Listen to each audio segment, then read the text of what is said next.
Hi everyone, welcome to my kitchen. My name's Amanda and today we're going to make homemade gluten-free meatballs all right in our Ninja Foodi PossibleCooker Pro. So let's get started.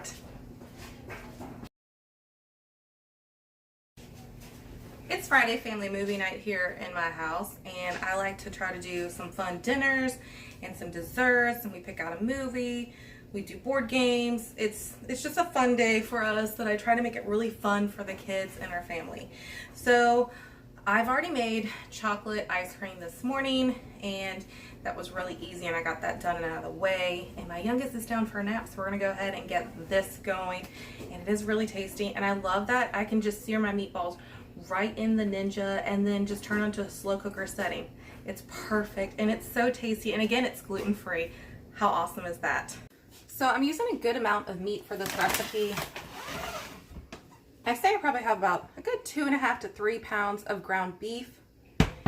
And we are gonna actually be using oatmeal in this to really help keep it together. And here's the oatmeal that I am using. It's all ingredients for farmers we know. It's gluten-free sprouted oatmeal. I really like this one a lot. I get this one from Costco for $9.99. And there's 5 pounds in it. So I use oatmeal like a lot in recipes. My kids love it. I love that they love it.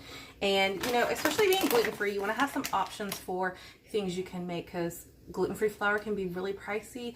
Other products can be really pricey. And when you do learn how to make stuff from home, it's really helpful. So I normally keep stocked up on oatmeal, almond flour, gluten-free flour, and I can really switch it up with ingredients by having those, you know, those three as a main staple for baked goods and things like that. All right, so we're gonna go ahead and take half a cup of this. Now we're not using it whole, we're gonna grind it up. That way when you eat oatmeal, you don't get that oatmeal texture in it. It's smooth and just, you know, it's such a soft bite for an oatmeal. I mean, it's a soft bite for a meatball. It's so tasty. All right, so we're gonna use half a cup of this and we're gonna go ahead and let me get my blender. We're gonna do half a cup of it in there. And we're gonna start off by doing this first, and then we're gonna do our liquids in here too, and it helps a lot with making gluten-free meatballs. My family really loves when I make this. One of my good friends absolutely loves when I make meatballs. I made them one time for her and her husband, and it was such a treat. And so, it's always talked about because they're so delicious. All right, so half a cup. That's what we're using. Okay, so we're gonna go ahead and just blend this up. Hopefully this does not wake my youngest up. He just went down for a nap. All right, we're gonna go ahead and turn it on.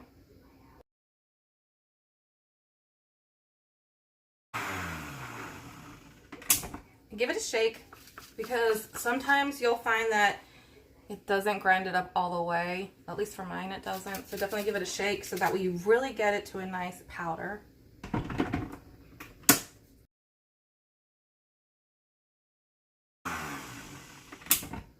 Shake it again. I still see some oatmeal chunks.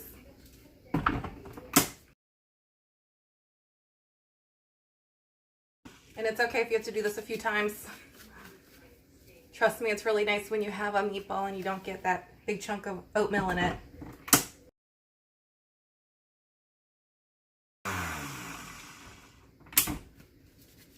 Okay, perfect. Let me show you what it looks like.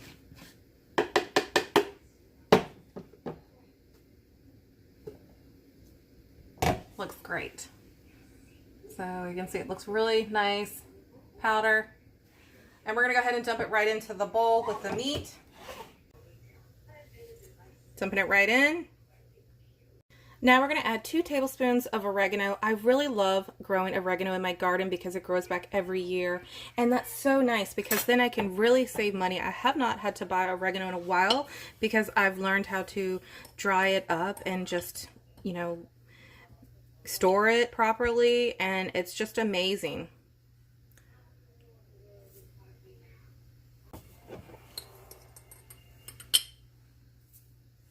Okay, now we're going to go ahead and add 2 tablespoons of basil.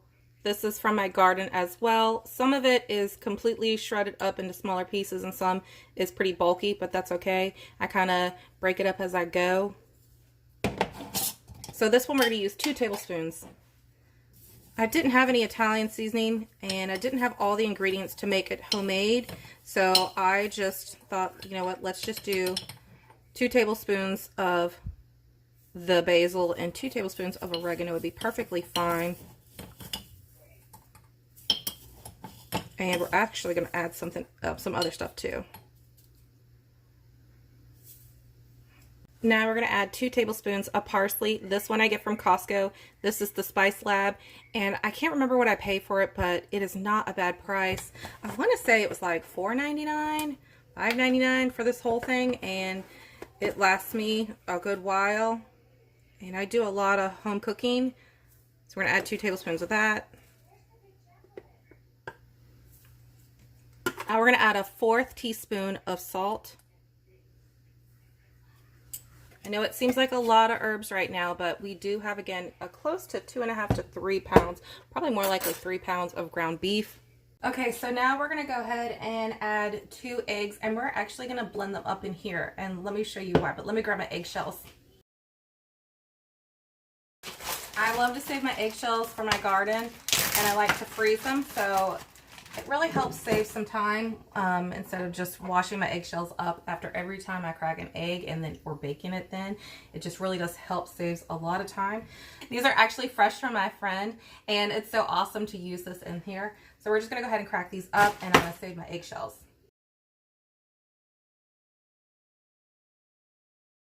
I'll wash my hands and I'll be right back. I'm going to put this away. That way we have some more counter space. And I normally bake them once this whole bag is completely full. And I like to bake it like in the morning, where if I'm making a big breakfast for everyone and I already have the oven heated up, I just toss these in on a baking sheet and then just cook them up, and it works perfect. Okay, so now we're going to go ahead and add about like a 1/4 of a cup, like half of the size of an onion, in with the eggs, so that way we can blend it up. I like the onion flavor in my meatball, but I don't like onion chunks in my meatball. I really like my meatballs nice and soft. When you take a bite, it's perfect and soft. It like just melts in your mouth. It's so good. So we're literally gonna go ahead and put the onion in here. And I like to dice my onions up or slice them up and freeze them depending on how I want to freeze them.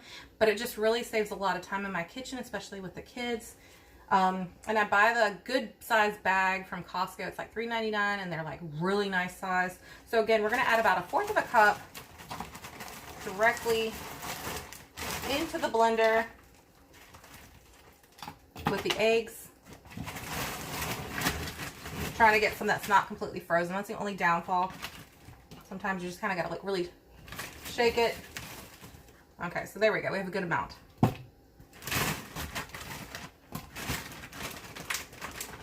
Gonna put this out in the garage in the big freezer out there. Oh, I have some more counter space. Be right back.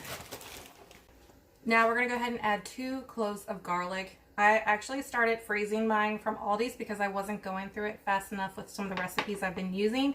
So I actually pulled them out and just let them thaw on the counter. But it's been working out great. Let me show you how it looks. So this is what I get from Aldi's. I pay $2.69 for it for 6 ounces. And what's nice is that it's already peeled. So that really does help save time in my kitchen. And so we're going to use 2 of them and just put it right on in. Put these away. Okay, so now we're going to go ahead and blend this up. The nice thing about adding the eggs with the onions is it's going to help to really blend that up nicely, because I don't want onion chunks. So we're just going to go ahead and blend this right up. Let's hope this doesn't wake my youngest up. He is still napping.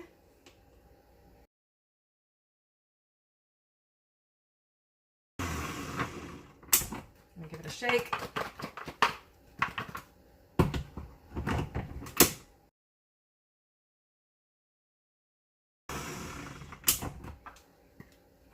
I still have some that's frozen in there.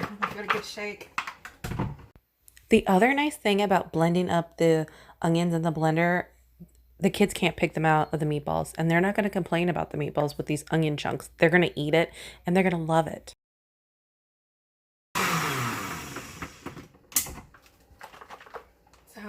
sounds a lot like liquid, but let's see. Okay, it looks great. Let me show you what it looks like. Perfect. So we're just gonna go ahead and dump it right in with the meat and all the herbs we added and with the oatmeal. Just add it right on top and then we'll start mixing it up. Okay, we can go ahead and dump in the liquid.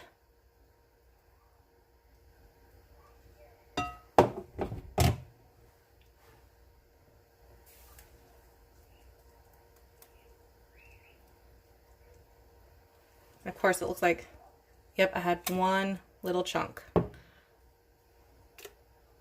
gonna just take that and reblend that.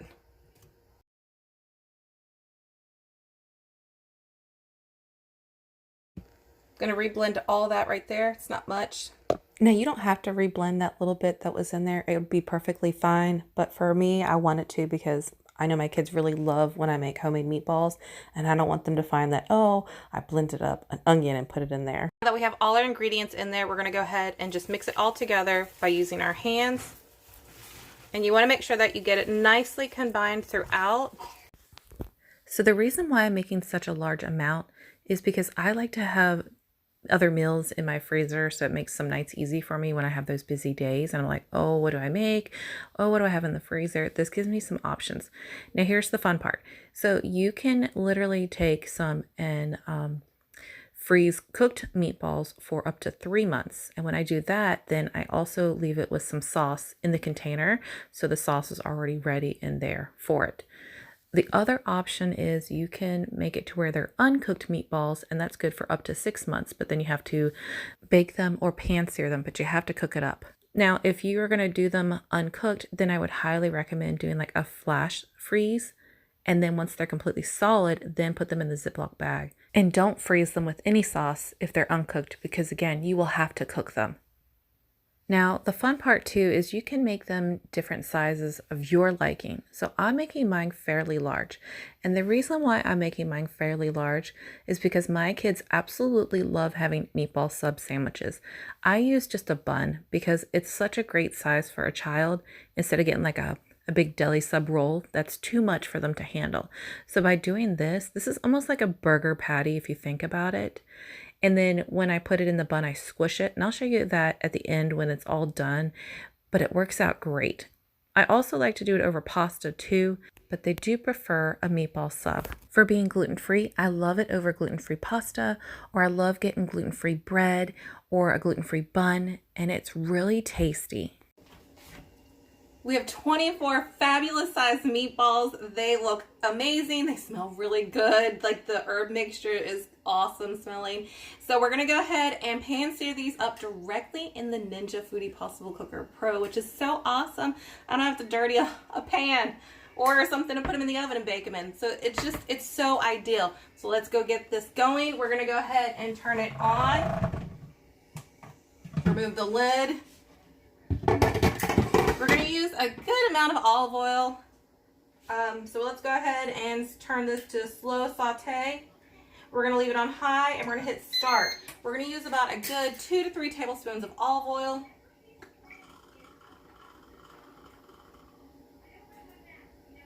All right, we're going to go ahead and wait for this to get heated up and then we can start searing our meatballs. And they smell so great. It is still heating up right now, but it's really close to where it's going to say add food. And I am crunching on time, so we're going to go ahead and get these in. Now again, I have a total of 24. And I did make them fairly large because tonight my kids and my husband, they're going to have meatball subs or meatball sandwiches. And I'm actually having mine over gluten-free pasta. I have been experimenting on trying to make some new gluten-free bread. And it just wasn't how I wanted it to be. It was still tasty, but I figured these are nice size meatballs. You can make them smaller. That's the nice thing about that when making meatballs is, you know, you can make them to your liking for what size you want.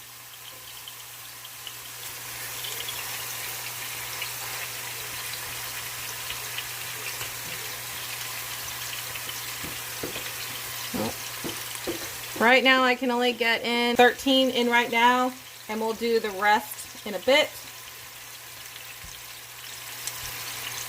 Go wash my hands.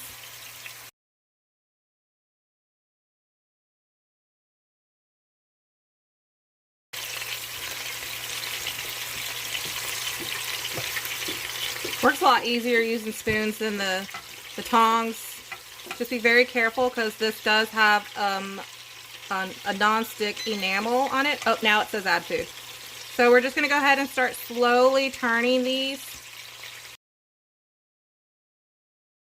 So you just want to try to sear all sides so that way when you do slow cook it, it stays in the nice shape of the meatball. And if you don't have a Ninja Foodi PossibleCooker Pro, you can just pan sear your meatballs on the pan and then just transfer them into the slow cooker. I probably should have just started off with 10 meatballs in here, searing them up because it was just too crowded to really try to flip them with 13 in here at this time. But I needed to get them done, so I thought, let's just try it with 13 first. Using the spoon was by far helpful compared to the tongs because with the spoon, I could like kind of scoop it up like a ball underneath and then kind of roll it over and have the top kind of help guide it to really get it into the position I want to get it in. So if you don't want to pan sear them, if you don't have a Ninja Foodi PossibleCooker Pro, you can put them in the oven. Set the temperature for 350 degrees and they bake for a good 20 to 30 minutes. If they are on the larger size, they will take longer. But again, you don't want to cook them all the way through. You just really want to brown the outside of it because we are slow cooking it in the slow cooker. And then that makes it tender and soft. So I'm really just browning the outside. So it really just keeps the shape. So when we put the marinara sauce on top, it just holds nicely together. But then the inside of the meatball is so soft. Okay, so the meatballs have been in the Ninja Foodi PossibleCooker Pro a little bit over 7 minutes because we did add these meatballs in before it was completely heated up, before it said add food. We still have 9 more to cook, but the other ones still need just a little bit more time. I'm trying to get some of the other sides to be a little bit more brown, so that way when we do put it in the slow cooker setting, it stays in that nice shape. So once these are where do I want it to look like, we can then go ahead and move them out and put in the other ones. These 13 look great. This is where I want it to look. It looks perfect. I love the shape of them. It's got that a little bit of a good sear on it. It's perfect. So we're going to go ahead and pull all these out. They smell amazing, and pulling them out, they're really nice. The texture, I can feel that they're going to really hold nicely together when I do put the marinara into the Ninja Foodi PossibleCooker Pro back with the meatballs. And we're going to leave everything that's, in the pan now, like all the sauce, the drippings, we're going to leave all that in there. And we're just going to go ahead and add the other meatballs right on in. But look at those. Look at them. They look great. They smell amazing. And now it's time to cook those 9 up. And again, we're going to leave all that in there and just go ahead and start placing the other meatballs right on in. It's really hot, so it shouldn't take that long. As you just saw, the olive oil just splat it with the grease in there. It just really splatted up. Just be very careful because it is really hot in here. I actually burnt my arm because I'm really short. So literally, I'm standing on my tippy toes right now putting these in.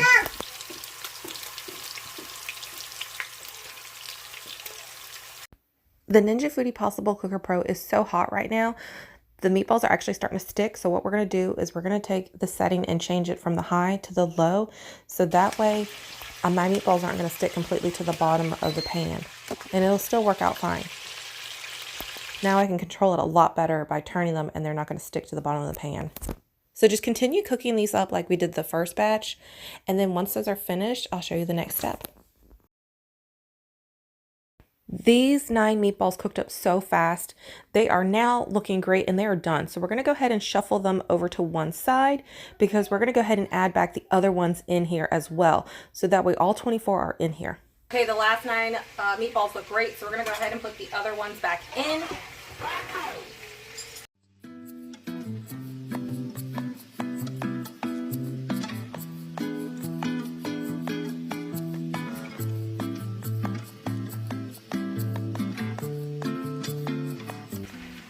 Gonna add the juice from the plate in here as well.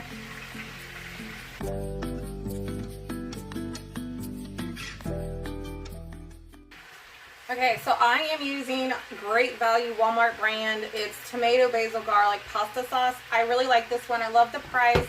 It's literally $1.67 here in North Carolina, and it's gluten-free. I love that it's gluten-free. The price is great. My kids love this pasta sauce, so that's a win. I do make homemade pasta sauce, but for this, when I make the meatballs, I love to use this. And we're going to use 2 jars of it. Just pour it right on in. Hi, buddy. Hi. He's up from his nap. The jars that I'm using, they are both 24 ounces each. So you can use other ones if you would like. I like to take them, turn them upside down. That way I can get the rest out later and add to it. And we're gonna go ahead and turn it to the slow cooker setting. Let me show you how that looks. So that literally took 23 minutes, almost 24 minutes to get those nicely seared. So we're gonna go ahead and put it to the slow cooker setting. We're gonna hit stop, put in the slow cooker setting. We're gonna hit low, and we're gonna go ahead and hit start at the 6, but I'm only gonna cook it for 4. So then now we hit down. That's the only way that I found to get it to go to a lower time. And then we hit start. I'm gonna go ahead and mix these in so that way they are covered under the pasta sauce. Just try your best to get the meatballs submerged under the liquid. My meatballs are fairly large, so it's kind of tricky. I didn't want to open up another jar, and I did shake out the rest of the stuff from the jars that I turned upside down, but I didn't want to add another jar because I know these meals right here, my kids, they love them as meatball subs, so I felt that if I used another jar, it would have been wasted, and I didn't want to do that. If I was doing this all for pasta, then yes, opening up another jar would have been perfect. All right, so now I'm just gonna go ahead and put the lid on and just let it do its thing. And I cannot wait to enjoy dinner later with my family. So I'll see you guys later for dinner. The meatballs are now done, and we're actually in the warming phase. We're in 11 minutes and 23 seconds, and it smells amazing. Look at how awesome and tasty and delicious that meatball looks. I cannot wait to have a bite of one and enjoy it. I don't make meatballs very often, and when I do, I like to make a large batch of them. So my kids, they're going to use hamburger buns. I get these ones from Aldi's. This makes it perfect for these meatball size that I made, and I'm going to use mozzarella cheese in there as well, and that I got from Aldi's too.